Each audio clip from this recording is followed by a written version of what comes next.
నేను అడుగుతున్నా ఇప్పుడు ఇదే ఈ నాటకం ఈ రోజు నాటకం ఆడుతున్నాడు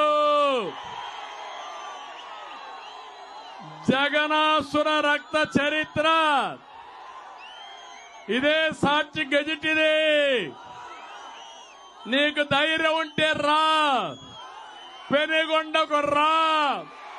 కదిలి రా పిలిపించా రా కదిలి రా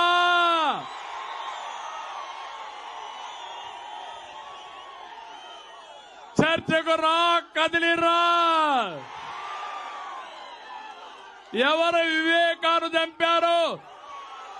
చెప్పాల్సిన అవసరం ఉందా లేదా మీకు మీరు తెలుసుకోవాల్సిన అవసరం ఉందా లేదా మీకు ఏమయ్యా తమ్ముళ్ళు హత్యలు చేసే వాళ్ళు ముఖ్యమంత్రి